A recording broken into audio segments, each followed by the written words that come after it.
Vamos a invitar a la campana a sonar.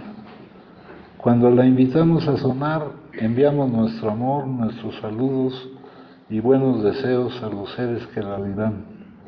Deseamos que al escuchar la campana dejen de sufrir, que empiecen a practicar la respiración consciente, encuentren la energía de la paz y la alegría en ellos y sean capaces de transformar la energía de la ira, el sufrimiento y la desesperanza. Por eso invitar la campana a sonar y enviar su sonido para que la gente de nuestro alrededor pueda oírla es una acción sumamente compasiva. No podemos hacerlo sin poner todo nuestro corazón en ello. Con el cuerpo, la palabra y la mente en perfecta unidad, envío mi corazón con el sonido de esta campana. Que todos los que la escuchen despierten de su olvido y trasciendan el sendero de la ansiedad y el pesar. Escuchando la campana siento que las aflicciones que hay en mí empiezan a disolverse. Mi mente se serena y mi cuerpo se relaja. En mis labios nace una sonrisa. Siguiendo el sonido de la campana regreso a la isla de la plena conciencia y al jardín de mi corazón, donde las flores de la paz florecen bellamente. Estos poemas o gatas, como se llaman según el budismo, tienen el propósito de traernos aquí a donde estamos, ¿verdad? Porque aunque estemos físicamente aquí, muchas veces no estamos. La verdadera escucha es un don escaso. Generalmente la mayor parte de la atención de la persona está consumida por su pensamiento. En el mejor de los casos puede estar evaluando tus palabras o preparando la siguiente frase que va a decir, o puede que no te esté escuchando en absoluto, perdida en sus propios pensamientos. Entonces lo que les acabo de leer tiene ese propósito, lo mismo el tañido de la campana, el propósito de traernos aquí a este momento. Dice, adicción es una búsqueda compulsiva y continua de la felicidad fuera de nosotros mismos, a pesar del hecho de que la satisfacción siempre nos elude. Esto es lo mismo que hablar de la ley del interés disminuido o de lo que sucede fisiológicamente con nosotros, los adictos al consumo, con la tolerancia, que siempre nos lo menciona la ciencia de la satisfacción, no consiste en que puedes pretender obtener lo que quieres, porque eso no tiene fin, es la ley del interés disminuido, sino en querer lo que tienes. Nos dice aquí, la adicción es una búsqueda externa, continua y compulsiva, a pesar del hecho de que tal búsqueda siempre nos conduce hacia el dolor y el conflicto. Esa es una definición general de la adicción. Ahora, acá tratamos una clase particular de adicciones, ¿verdad? Las adicciones al alcohol. Hay adicciones de proceso, de conducta, están los comedores compulsivos, los codependientes, están los adictos al trabajo. Acá vamos a centrarnos en un caso más particular, pasamos de lo general a una expresión concreta de esa generalidad. En este caso, la adicción al consumo de las drogas y de las personas que la padecen, que son a los que se llama adictos.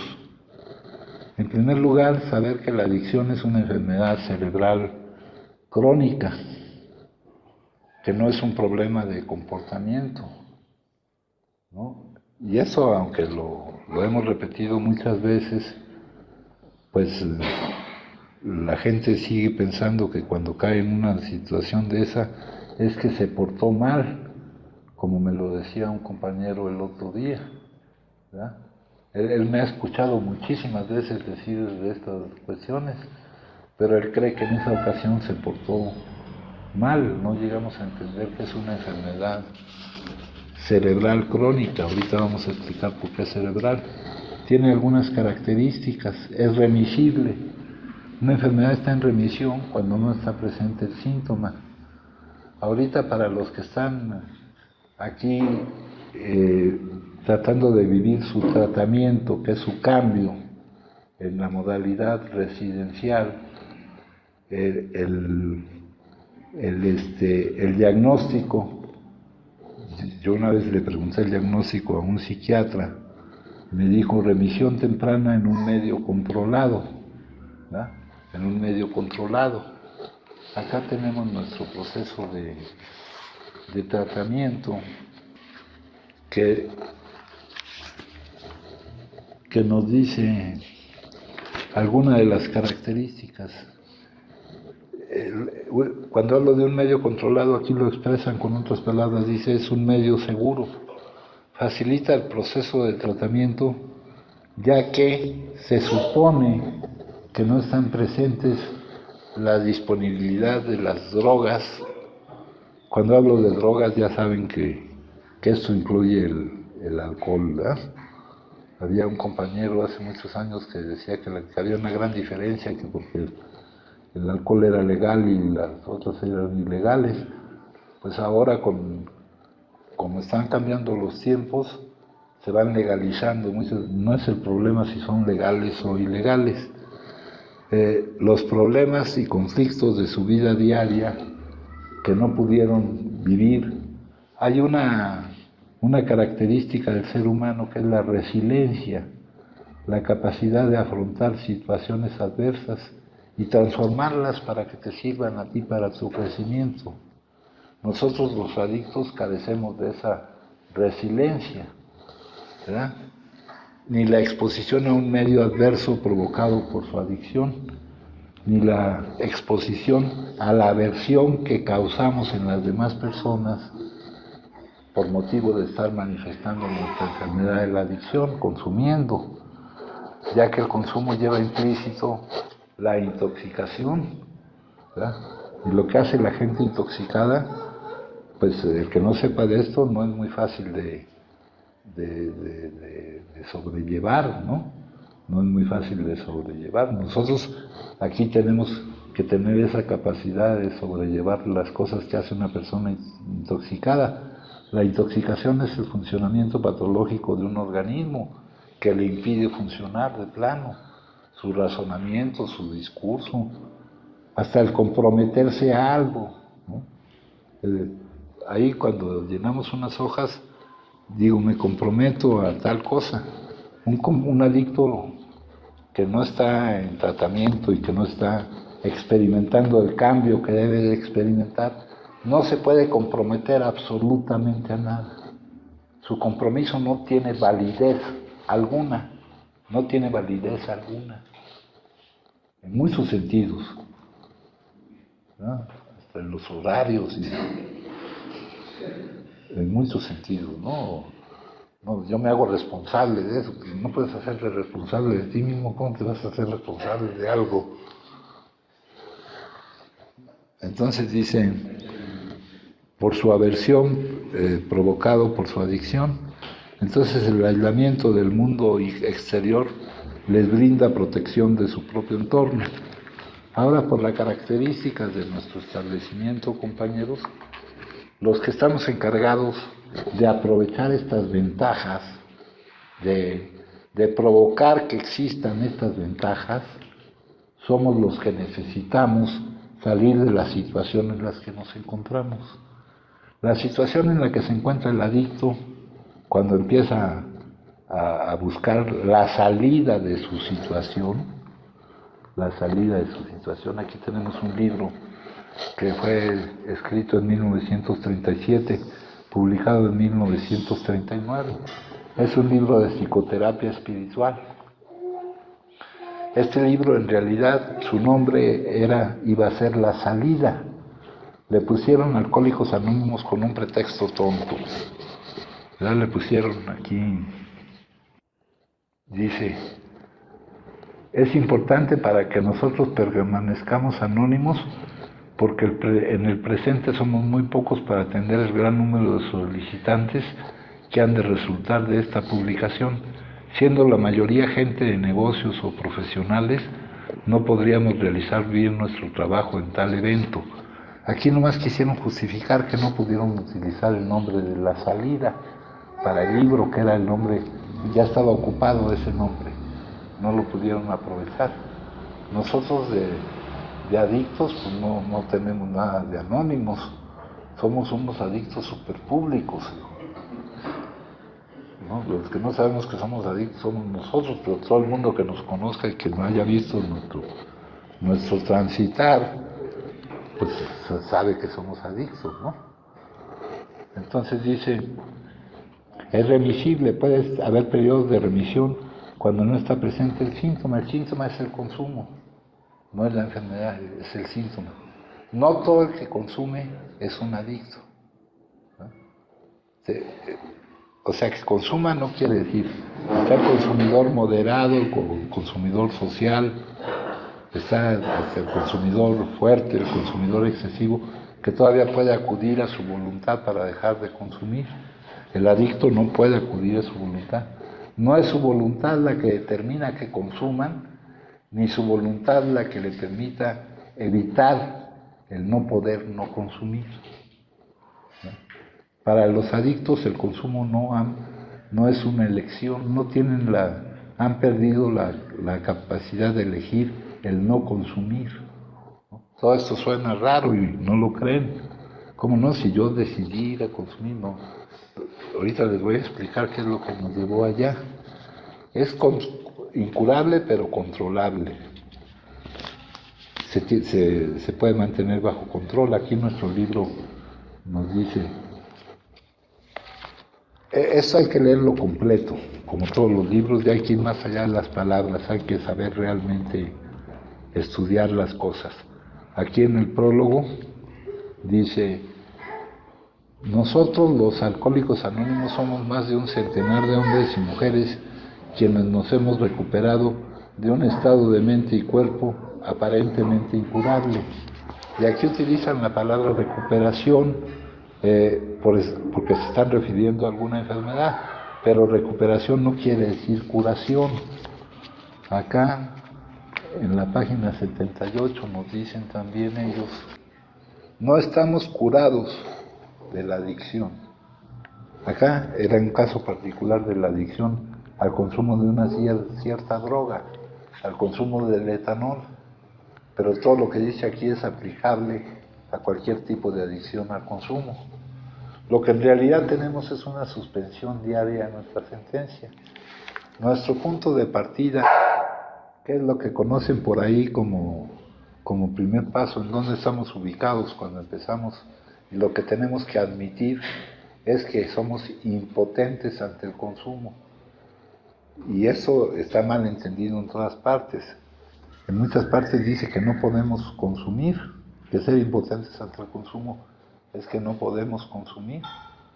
Y la experiencia que es el compartimiento que está aquí y el compartimiento que estamos haciendo ahora de experiencia, fortaleza y esperanza, lo que nos deja de manifiesto es que lo que no podemos es no consumir. Eso es lo que no podemos, esa es la impotencia.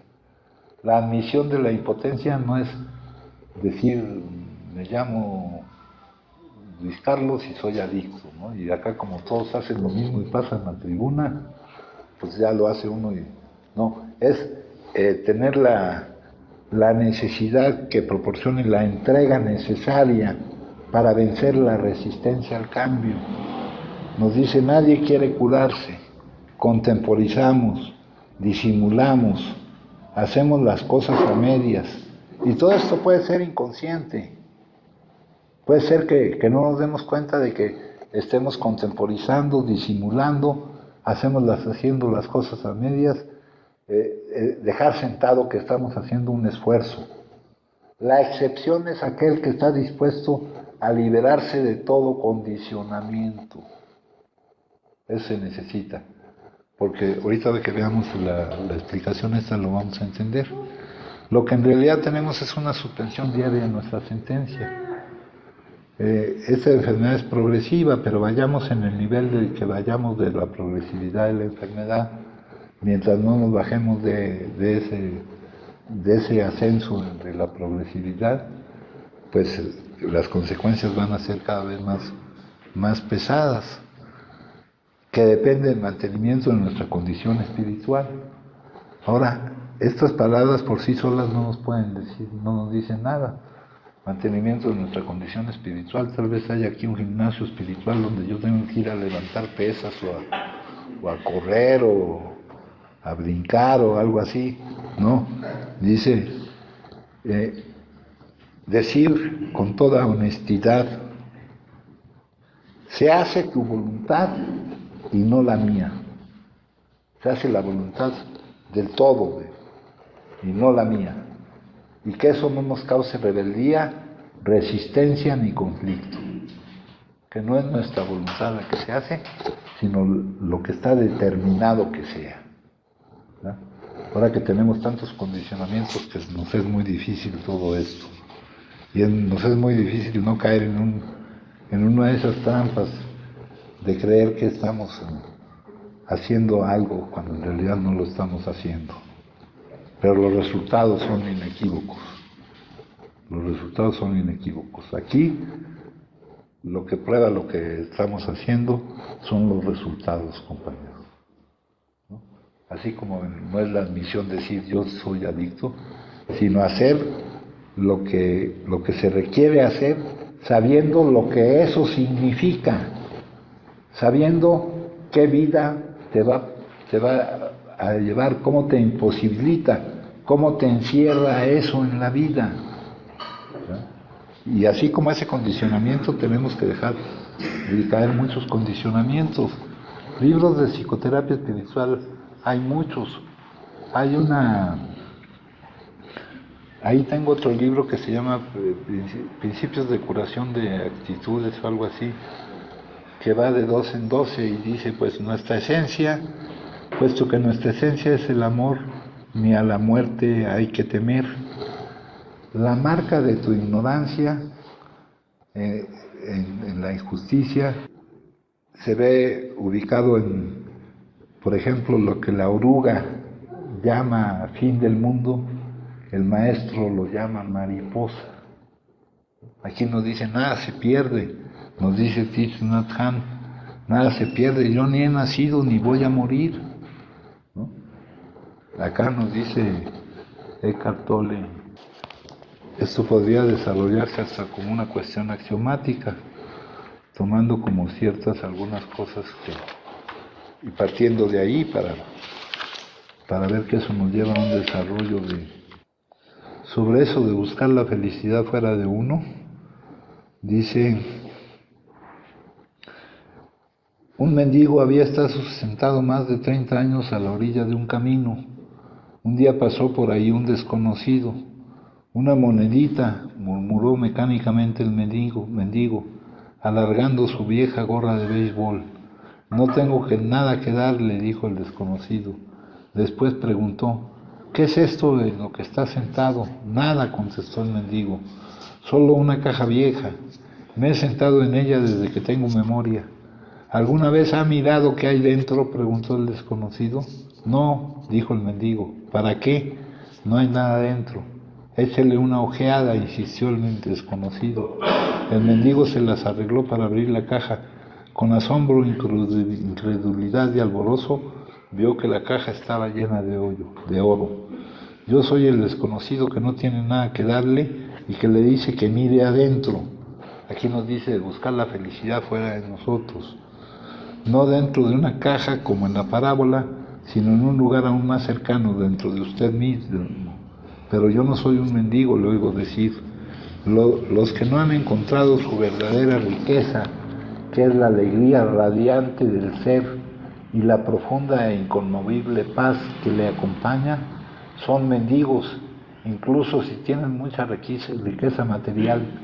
Buscan afuera mendrugos de placer o de realización para lograr la aceptación, la seguridad o el amor, mientras llevan dentro un tesoro que solo incluye todas esas cosas, que no solo incluye todas esas cosas, sino que es infinitamente mayor que todo lo que el mundo puede ofrecer. Cuando ocasionalmente cito las palabras de Jesús o del Buda, de un curso sobre los milagros o de otras enseñanzas, no lo hago para comparar, sino para llamar su atención sobre el hecho de que en esencia hay y ha habido siempre solo una enseña espiritual, aunque viene en muchas formas.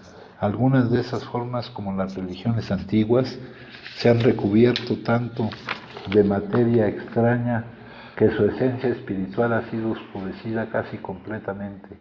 En gran medida, por tanto, su significado más profundo ya no se reconoce y su poder transformador se ha perdido. Cuando incluyo citas de las religiones antiguas o de otras enseñanzas, lo hago para revelar su significado más profundo y por consiguiente restablecer su poder transformador, particularmente para los que siguen esas religiones o enseñanzas.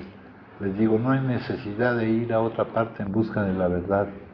Permítame mostrar cómo profundizar en lo que usted ya tiene. El ser es la vida una, ¿no? Aquí las apariencias nos hace creer que estamos separados. A través de los sentidos, el hombre nunca va a poder estar en contacto con la realidad. Eso lo afirma la física. Una, eterna no se refiere a duración, se refiere a que consta de solo de este momento. Siempre presente, dice, eterna, siempre presente. Ahí nos está indicando que eterno significa siempre presente. Este libro se llama El poder de la hora, el poder que nos da permanecer en el ahora, en el único momento en que se vive. Si te pierdes de la hora, te pierdes la cita con la vida. Dice aquí que está más allá de las miles de formas de vida que están sujetas al nacimiento y a la muerte. Lo que está sujeto al nacimiento y a la muerte es la forma de vida, no la vida. La vida es una, esa no va ni viene, ¿no? De repente creemos que empieza cuando surge el rumor de que naciste y que termina cuando surge el rumor de que moriste, ¿no? Entonces se entiende por vida un lapso que no es la vida en realidad. Luego dice, sin embargo, el ser no solo está más allá, sino también profundamente en el interior de cada forma. Él está utilizando aquí la palabra ser, por ser un concepto abierto, por no ser un concepto que nos lleve a perdernos en lo que creemos que significa. Hace rato vimos de dónde venía la palabra Dios. Dice aquí, esto significa que es accesible a usted ahora como su propio ser más profundo, como su verdadera naturaleza, pero no busque asirlo con su mente, no trate de comprenderlo, solo puede conocerlo cuando la mente se ha callado, cuando usted está presente completa e intensamente en el ahora. Recuperar la conciencia del ser y permanecer en ese estado de sensación de realización es la iluminación. La iluminación le llaman también despertar, le llaman de muchas formas, ¿no? Aquí, un despertar al propósito de la vida, la evolución de la conciencia. Aquí nos dicen la urgencia de una transformación. Cuando una transformación es urgente y se da esa transformación, es a lo que se llama evolución, ¿verdad? Cómo ha ido evolucionando las especies para adaptarse y poder sobrevivir. También ahorita nosotros estamos ante la urgencia de una transformación para que sobreviva el todo. Dice aquí, el desafío de la humanidad en este momento es el de reaccionar ante una crisis radical que amenaza nuestra propia supervivencia. De repente estamos viendo cosas, pero no las alcanzamos a ver en panorámica de la forma en que está siendo amenazado todo, ¿no? Estamos viendo lo del cambio climático, estamos viendo lo de las enfermedades. Luego dice acá, este libro nos da dos noticias. El estado mental normal de la mayoría de los seres humanos contiene un elemento fuerte de disfunción o locura. Todo esto que les estoy diciendo yo es lo que se llama sabiduría perenne. El hinduismo esta disfunción lo ve como una forma de enfermedad mental colectiva. También se le conoce como maya, el velo de la ilusión. La mente es maya. Buda dice, la mente humana en su estado normal genera dukkha, que significa sufrimiento, descontento o simple desdicha. Las enseñanzas cristianas dicen, el estado colectivo de la humanidad es el de pecado original, donde pecar, si recurrimos a su traducción verdadera, es errar en el blanco, no dar en el blanco de la existencia humana, vivir torpemente sufriendo y causando sufrimiento. Esa es una de las noticias. La buena noticia es que es posible una transformación radical de la conciencia humana. El hinduismo y el budismo lo llaman iluminación. El hinduismo también lo llama moksha, liberación. Jesús lo llama salvación, liberación y despertar. El logro más grande de la humanidad es reconocer su propia disfunción, su locura. Reconocer la locura es el comienzo de la sanación y la trascendencia. Entonces, vamos a relacionarlo un poquito con lo que estamos hablando aquí de nuestra enfermedad en concreto. Es una enfermedad progresiva. Conforme aumenta el tiempo en que la enfermedad está activa, presencia del síntoma, aumenta el deterioro de la salud del adicto y los daños de sus distintas áreas de vida. ¿Verdad? Aquí tenemos una tabla de la progresividad en forma discreta que nos presenta, es la tabla de la alcoholomanía del doctor Jelinek, un doctor que trabajó para la Organización Mundial de la Salud. Este es un estudio estadístico de algunas fases por las que pasaba el adicto, en este caso a la droga etanol, ¿verdad? Aquí nos habla de las lagunas mentales, de los palimpsestos alcohólicos, son fenómenos eléctricos, donde va aumentando la frecuencia y va aumentando su gravedad, causando daños irreversibles.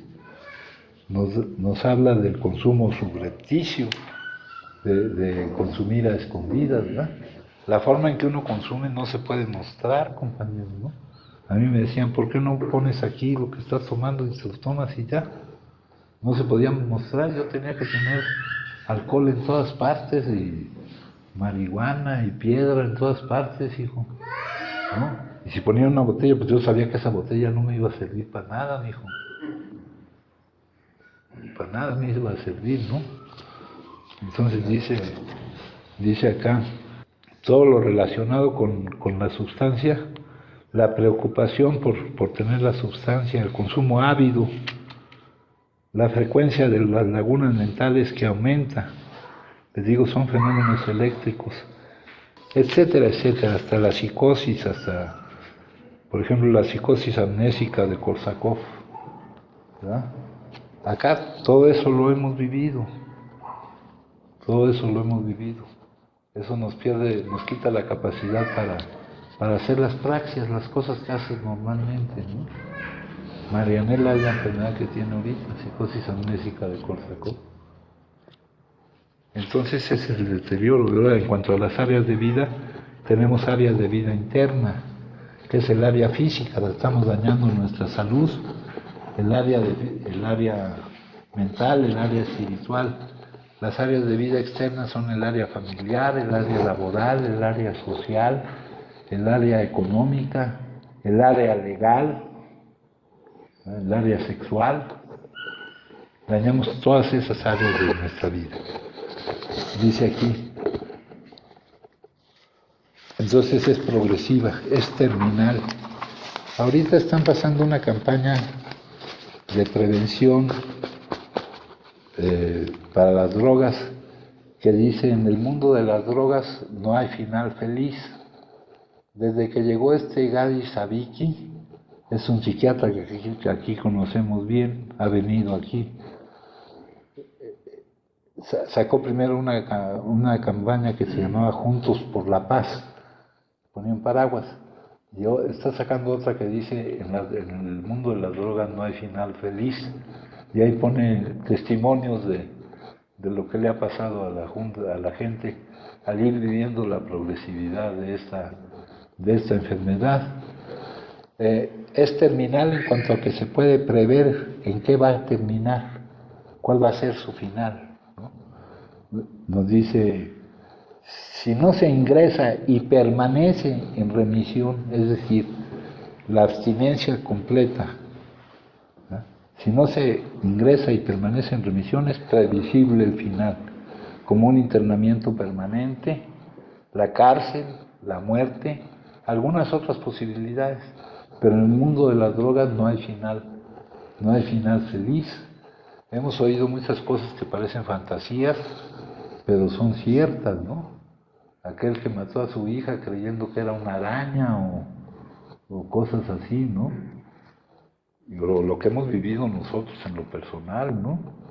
Yo chocando contra un coche, como dio la vuelta y siguió caminando, yo nunca supe qué le pasó al otro, ¿no? Los que iban conmigo en el coche mejor se bajaban, porque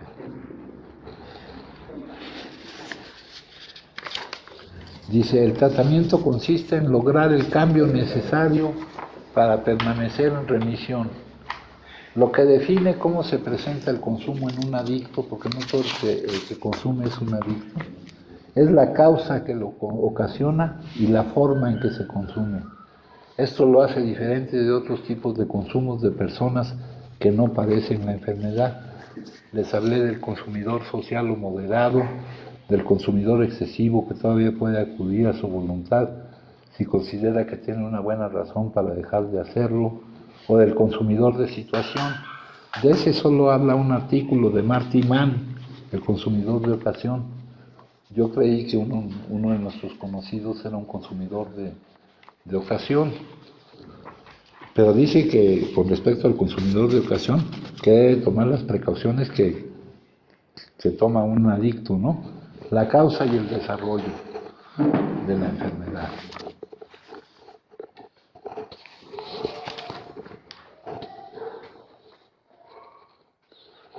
Miren, compañeros, sin darme cuenta, yo me niego a vivir determinadas emociones. No es necesario determinar cuáles emociones. Hay unos que me dicen que estaban muy contentos y consumieron. O tenemos un ejemplo en el capítulo 3 de aquel que va, creo que era un contador, va y le sale todo muy bien, y entonces va y se toma, ¿no? Y termina viajando a no sé dónde y lo va a recoger un chofer de un taxi. La negación a vivir determinadas emociones. Las emociones es la reacción en nuestro cuerpo de nuestros pensamientos, de lo que pensamos acerca de lo que vivimos. Más la mentira de que es posible no vivir esas emociones consumiendo algo, ¿verdad? Por ejemplo, una emoción que lleva a mucha gente a empezar el consumo es la timidez. La timidez, muchas personas empiezan el consumo del alcohol como reacción a sentir esa emoción molesta que es la timidez, ¿no?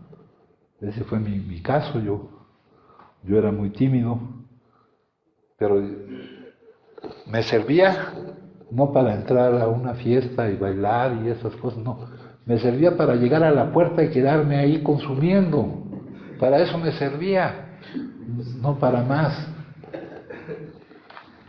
Luego, el convertir esta negación inconsciente a vivir esas emociones en una necesidad primaria de supervivencia. Las necesidades primarias de supervivencia las maneja el cerebro con la amígdala, con el cerebro reptiliano. Es el más antiguo cerebro que tenemos, lo último que llegó a desarrollarse fue el lóbulo frontal. El cerebro, no hay, ante una necesidad primaria de supervivencia, no hay tiempo hay que reaccionar como de resorte, ¿no? Si no te estás alimentando, consigue alimentos y aliméntate.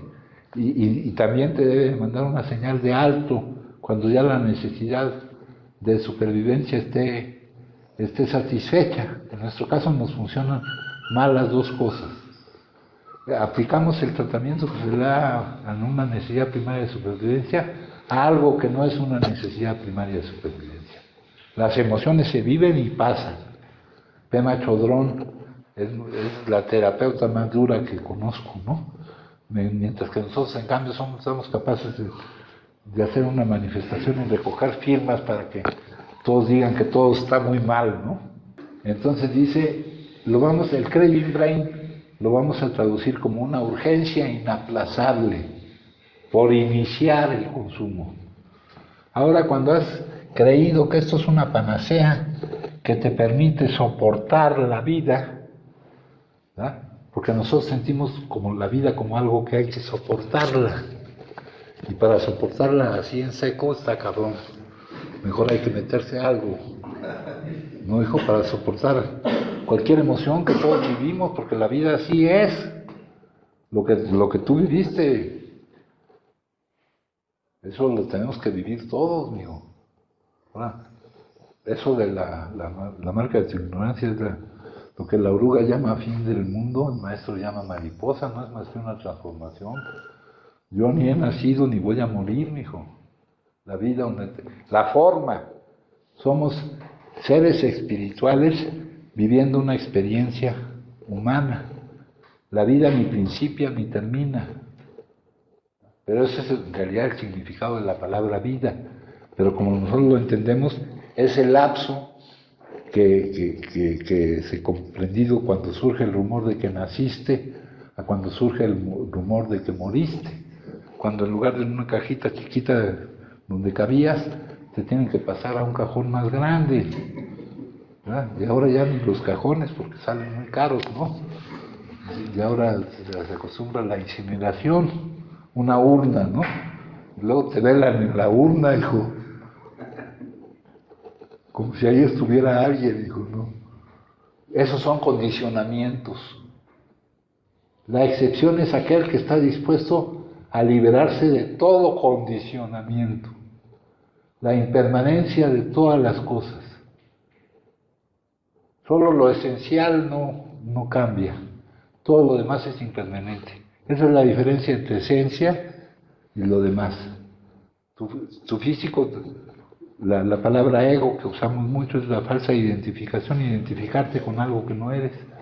Si te identificas con tu físico, pues tu físico va a llegar a deteriorarse, amigo, y te la vas a pasar muy mal, ¿no? Si te identificas con tu nombre, con el nombre de la familia, si te identificas con lo que tienes, si te identificas con lo que haces, atribuyéndote a ti mismo el mérito de lo que crees que estás haciendo, cuando el que lo está haciendo no eres tú. Acá tenemos el karma yoga, o como dice el curso de los milagros, estoy únicamente aquí para ser útil, estoy en representación de aquel que me envió, no me debo de preocupar por lo que debo de hacer o decir, pues aquel que me envió me guiará. Aquí hace rato hablábamos de esto.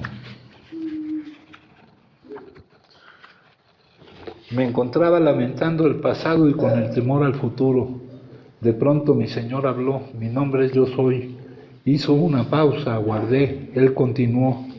Es difícil vivir en el pasado con sus errores y lamentaciones. Yo no estoy ahí, mi nombre no es Yo Era.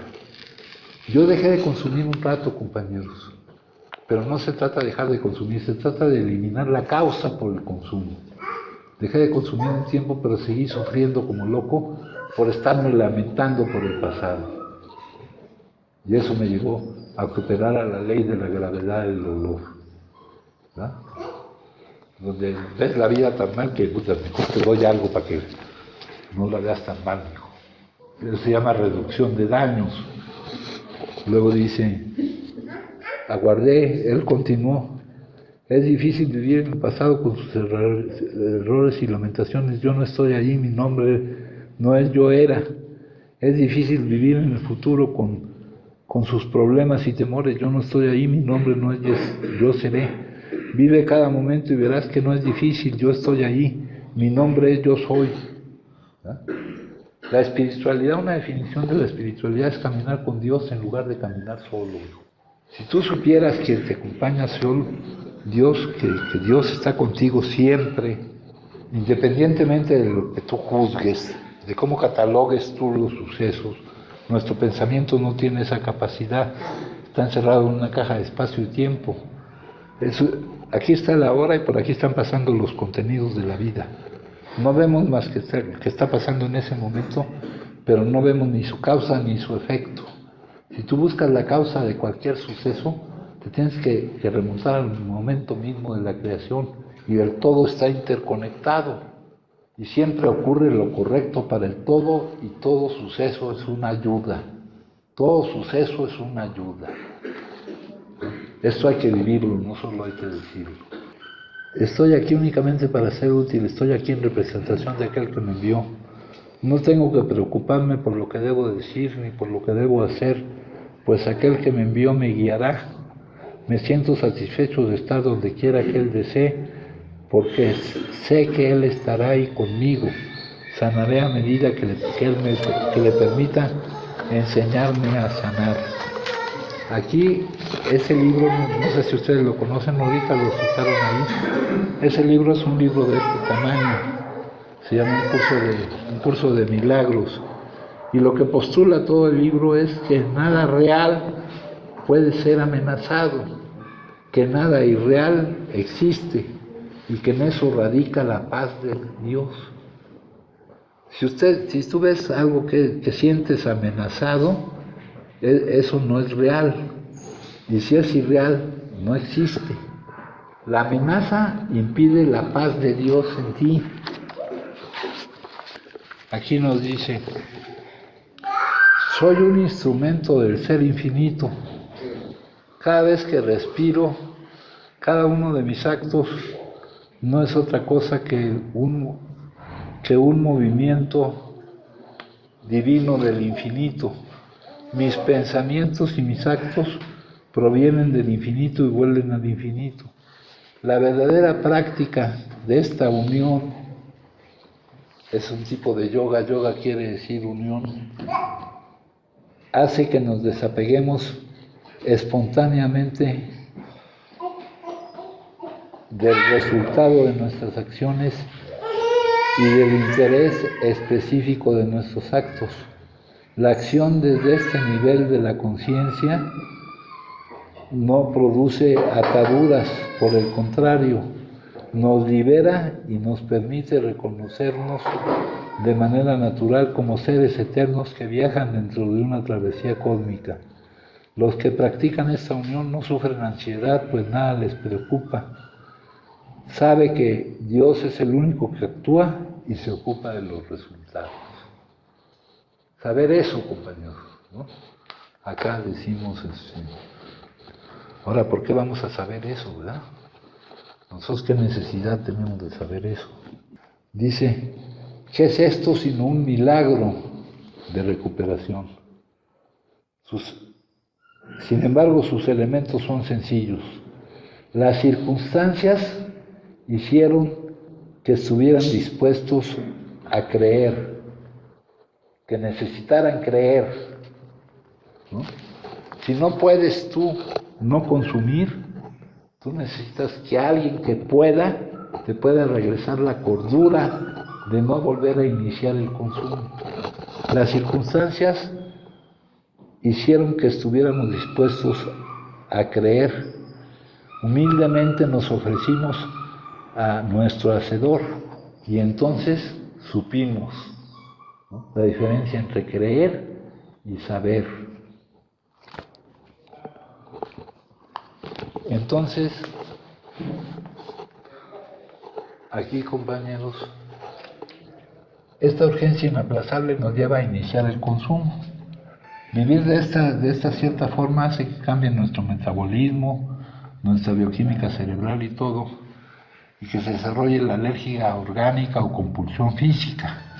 Esta es una dependencia psicológica, esta es una dependencia física, que se manifiesta en la pérdida del control de la cantidad que se consume, la pérdida del control, el no poder interrumpir el consumo, el no poder atender otras cosas por no atender el consumo. En la tabla esta que les mostraba yo de la alcoholomanía, nos muestra una fase en la que nos preocupa, nos empieza a preocupar lo que nos está pasando, que no es algo normal. Nos preocupa cómo por consumir no podemos atender lo demás.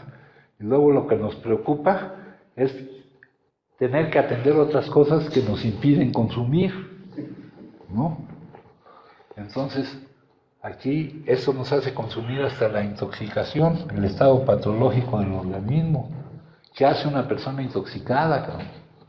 Le vacía un extintor creyéndose muy gracioso a Víctor y a Christopher. Y luego me dice que no se acuerda, ¿ah? Y me dice que si hace eso, él se hace cargo de eso, que él se hace responsable de eso. ¿Ah? ¿Cómo se va a hacer responsable de algo? Es muy fácil estar aquí. Llegó ayer alguien que decía que si alguien dañaba a Cadic, se las iba a ver con él, cuando uno de los que más ha dañado a Cadic es él. Ya para decir eso está cabrón, porque aquí todos hemos dañado a Cadic.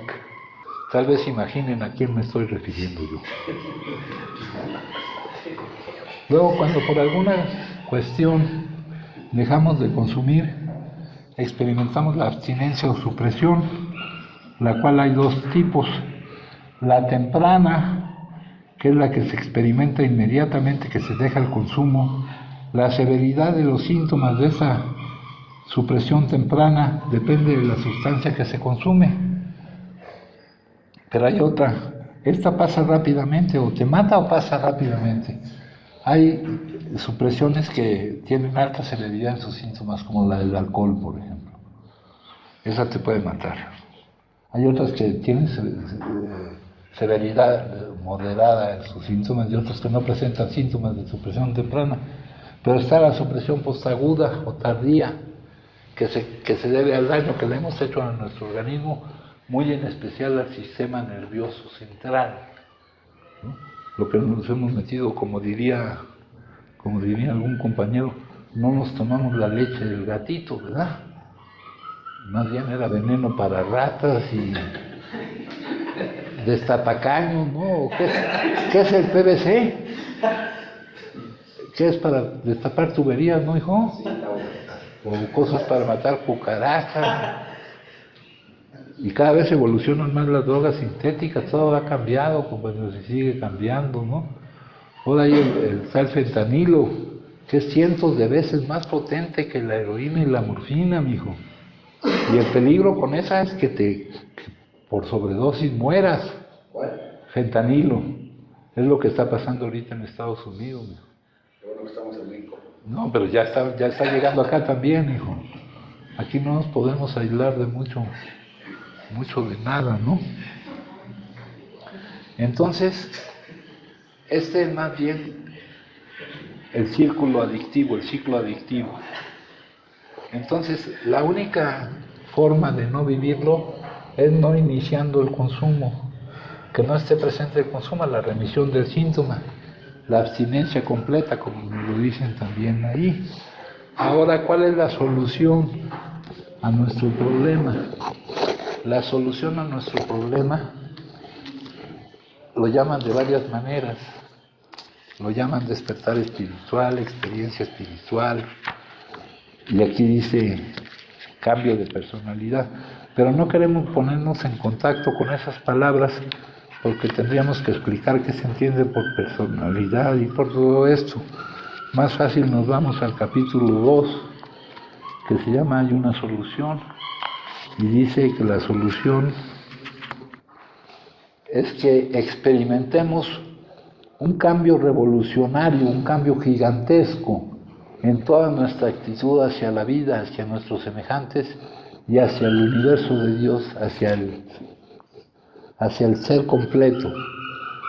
El hecho central en nuestras vidas es actualmente la certeza de que nuestro Creador ha entrado en nuestros corazones y en nuestras vidas en una forma ciertamente milagrosa.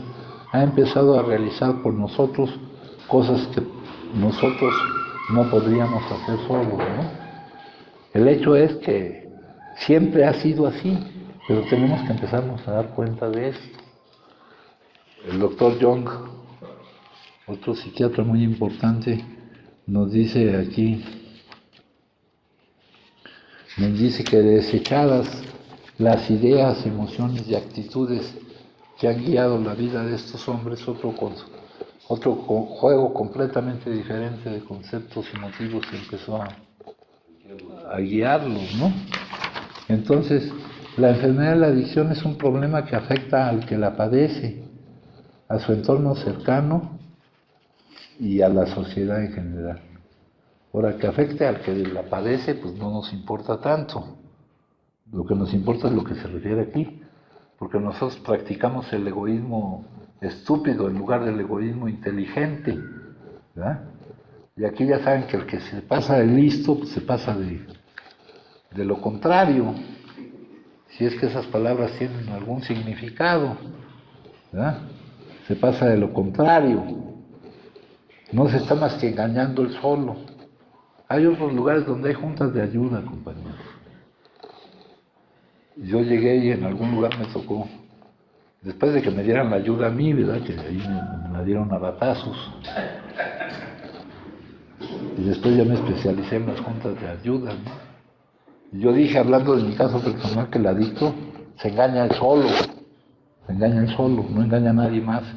Se daña él solo, no daña a nadie más. Dice acá adelante, para romper este ciclo y entrar y permanecer en remisión, debe evitar el inicio del consumo, abstinencia completa. Esto requiere no producir las emociones que se niegue inconscientemente a vivir. ¿Cómo no se producen esas emociones? Con una consideración y una percepción distinta de todo aquello que te lleva a producir. Lo que produce la emoción es la forma en que tú etiquetas lo que vive, en que tú lo catalogas. El pensamiento no te sirve para determinar si lo que vives es bueno o es malo. Tienes que partir del hecho de que siempre ocurre lo correcto para el todo, saliendo de todos los condicionamientos, puesto que nuestra esencia es el amor, ni a la muerte hay que temer, estamos cayendo en condicionamientos. Dice aquí, esto requiere no producir las emociones, así la solución equivale a un cambio que modifique toda nuestra percepción, porque el contacto que tenemos con la realidad es a través de cómo la percibimos. Son desechadas las ideas, emociones y actitudes que han dirigido nuestras vidas y han sido reemplazadas por algo completamente nuevo. De lo que hemos dicho se deduce esto. Para los adictos no es su voluntad la que determina que consuman. El adicto no consume porque quiera consumir, sino porque no puede no consumir. ¿Eso a qué me imposibilita? A comprometerme, a no poderme comprometer a nada. A nada. No lo voy a poder cumplir. Es una vida que me lleva a imposibilitarme. Hay un estado que se llama de incapacidad, otro estado que se llama, mi vida en la adicción no tiene posibilidades de seguir un desarrollo más o menos normal.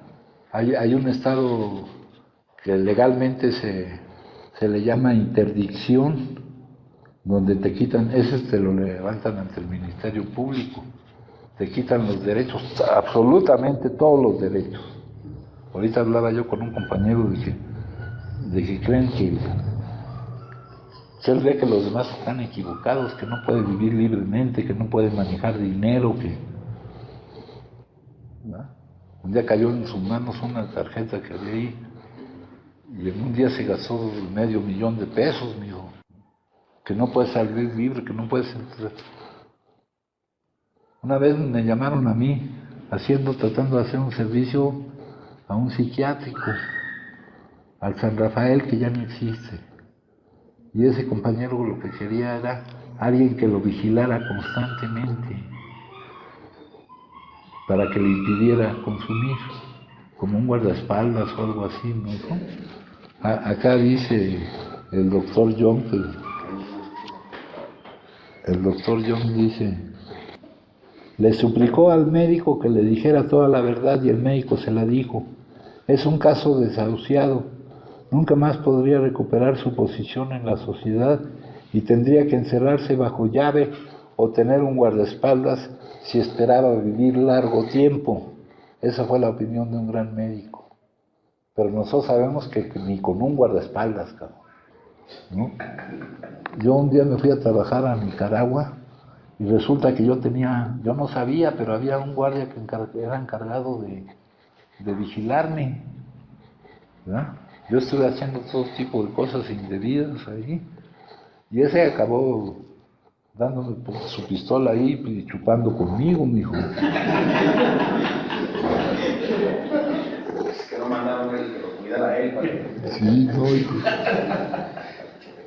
Pero este hombre vive todavía y es un hombre libre. No necesita de un guardaespaldas si no está internado.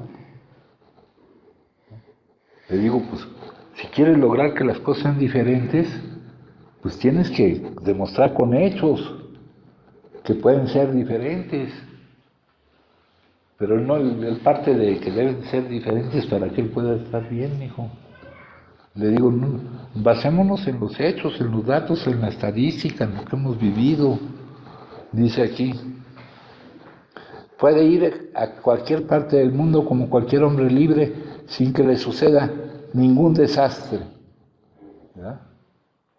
Pero eso no somos nosotros, mientras no hayamos experimentado el cambio, mientras no tengamos la libertad de hacernos responsables de nuestro estado emocional, mientras todavía tengamos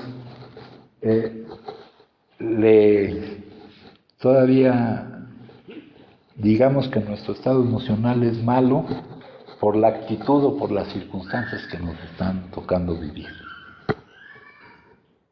Tú eres tu propio salvador y tu propio verdugo. Por eso tenemos ese letrero que tenemos ahí. Tengo uno en la oficina y uno acá grande, ¿verdad? Dice, además de llorar, sufrir y quejarte, ¿qué otra cosa sabes hacer?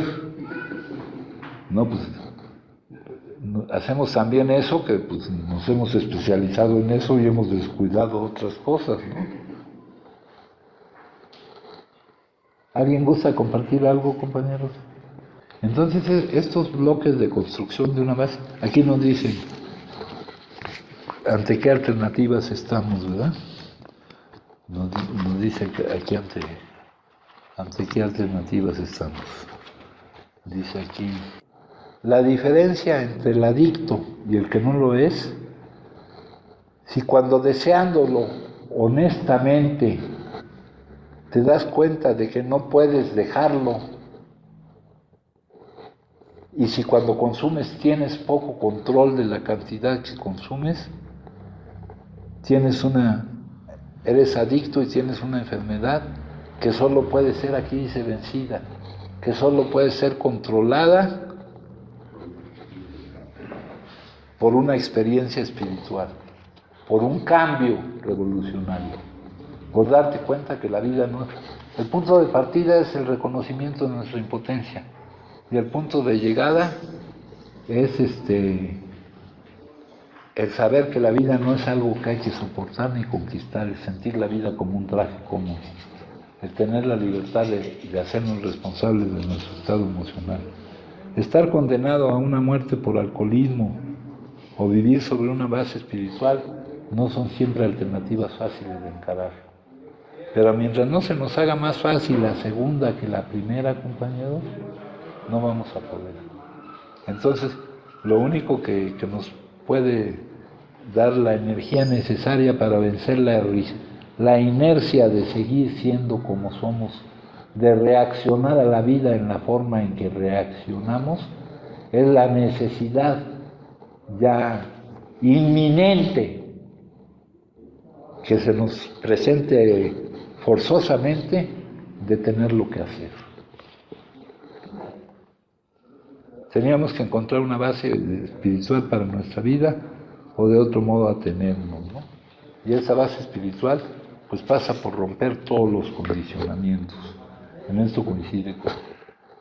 Pasa por saber que hay que vivir en el presente, pasa por saber que dando es como recibimos, pasa por saber que tenemos que vivir el egoísmo inteligente y no el egoísmo estúpido, ¿no? Los pueriles trabajan en beneficio propio. Los que ya se dieron cuenta cómo funciona la vida trabajan en beneficio de los demás. Y no es porque no estén buscando sus propios beneficios, es porque así saben que es como lo obtienen. La fuente de todas las miserias del mundo consiste en pensar en uno mismo, la autoobsesión. La fuente de toda la felicidad consiste en pensar en los demás. ¿Qué porcentaje del tiempo pensamos en nosotros mismos y qué porcentaje del tiempo pensamos en los demás? ¿Qué porcentaje del tiempo pasamos en el presente y qué porcentaje del tiempo pasamos en el pasado o pasamos en el futuro? Aquí hay una cosa que le llaman las promesas, que son resultados a obtener. No lamentarnos por el pasado, porque con eso entendemos que nos da la fortaleza que necesitamos para cambiar. Bueno, pues más o menos es una cuestión de en qué consiste la enfermedad. ¿Alguien gusta compartir algo, compañero? Bueno, pues entonces les agradezco mucho, ¿eh?